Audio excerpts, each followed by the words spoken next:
မင်္ဂလာပါခင်ဗျာဒီနေ့မှာတော့ကရင်ပြည်နယ်ဘားအံမြို့ရဲ့အထင်ကရအလှဆုံးတဘာဝအမွေအနှစ်တွေထဲကတစ်ခုဖြစ်တဲ့ဇွဲကပင်တောင်နဲ့ပတ်သက်ပြီးလူများမသိသေးတဲ့ဝမ်းနည်းဖွယ်ဒနာရီပုံပြင်တစ်ပုဒ်ကိုပြောပြပေးသွားမှာဖြစ်ပါတယ်ဇွဲကပင်တောင်ကိုဖျားဘူးသွားဘူးသူတွေတောင်တက်ဖူးသူတွေအများစုဟာတောင်နံရံပေါ်မှာလူပုံတဏံလိုမြင်ရတဲ့ကြောက်တုံးကြီးနှစ်တုံးကိုသတိထားမိကြမှာပါဒေသခံကရင်တိုင်းရင်းသားတွေရဲ့အဆိုအရအဲ့ဒီကြောက်တုံးနှစ်တုံးဟာကရင်မောင်နှမနှစ်ဦးရဲ့အသွင်ပြင်ဖြစ်တယ်လို့ယုံကြည်ကြပါတယ်။အဲ့ဒီပုံပြင်ကတော့ဖိုးရှိတုံးကစောဖတန်တိုင်းနဲ့ဇနီးဖြစ်သူနော်ဖောရတို့မှာစံစေဘိုးနဲ့နော်မူးဖန်ဆိုတဲ့သားသမီးနှစ်ယောက်ရှိခဲ့ပါတယ်။မိသားစုဟာဆင်းရဲပေမဲ့ရိုးသားကြိုးစားပြီးသားဖြစ်သူကိုရှင်သာမဏေဝတ်ပေးဖို့နှစ်ပေါင်းများစွာဆုဆောင်းနေခဲ့ကြပါတယ်။ဒါပေမဲ့ကံကြမ္မာကရက်ဆက်ခဲ့ပါတယ်။ဒီနေ့မှာဖခင်ဖြစ်သူစောဖတန်ဟာတောင်ယာလုပ်ရင်းကြားကိုက်ခံရပြီးအသက်ဆုံးရှုံးခဲ့ရပါတယ်။အဲ့ဒီနောက်မိခင်တော်ဖောရဟာသားသမီးနှစ်ယောက်နဲ့အတူမူဆိုးမဘဝကိုခက်ခက်ခဲခဲဖြတ်တန်းခဲ့ရပါတယ်။နောက်ပိုင်းမှာတော့ရွာသားတွေရဲ့တိုက်တွန်းမှုကြောင့်မူဆိုးဘိုတဦးဖြစ်တဲ့စောဖပြုတ်နဲ့အိမ်ထောင်ပြန်ပြုခဲ့ပါတယ်။ဒါပေမဲ့ဒီအိမ်ထောင်ရေးဟာကလေးနှစ်ယောက်အတွက်အိမ်မက်ဆိုးတစ်ခုဖြစ်လာခဲ့ပါတယ်။ပတ်ထွေးဟာအရက်တောက်ဒေါသကြီးပြီး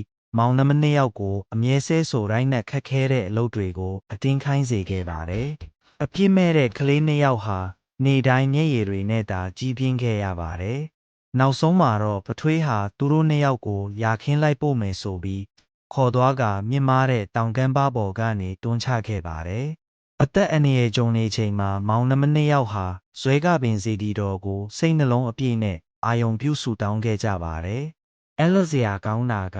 သူတို့ဟာတေဆုံးမသွားဘဲကမ်းပါအောက်ကဝါယုံပေါ်ကိုကြားရောက်ခဲ့တာကြောင့်အသက်ချမ်းသာခဲ့ကြပါတယ်။မျက်လုံးပေါက်ဖျားကိုကြည်ညိုဆူတောင်းပြီးမနက်အယုံတက်ချိန်မှာတော့အိမ်ပြန်ကဖြစ်ပျက်ခဲ့တာတွေကိုမိခင်အားပြောပြခဲ့ကြပါတယ်။ဒီအဖြစ်ကိုကြားရတဲ့မိခင်ဟာသားသမီးနှစ်ယောက်ကိုတင်းတင်းဖက်ပြီးမျက်ရည်မစေနိုင်အောင်ငိုကြွေးခဲ့ရပါတယ်။ဒါပေမဲ့ပထွေးရဲ့အနေအကြောင်းအိမ်မှာဆက်ထားဖို့မဖြစ်နိုင်တော့ပါဘူး။ဒါကြောင့်ဇွဲကပင်တောင်ပေါ်ကလုံကူတစ်ခုထဲမှာကလေးနှစ်ယောက်ကိုဝတ်ထားခဲ့ရပါတယ်။မောင်နှမနှစ်ယောက်ဟာတောနက်ကြီးထဲမှာအမေကိုလွမ်းရင်အဖေကိုတန်တရင်တော်သီးတော်နံတွေကိုစားတောက်ကအသက်ဆက်ရှင်ခဲ့ကြရပါတယ်။ညီမလေးကိုကာကွယ်ရင်းအကိုဖြစ်သူကတော့ကိုအတွက်ထက်ညီမအတွက်ကိုပဲအမြဲစဉ်းစားခဲ့ပါတယ်။ဒီနေ့နံနက်မှာတော့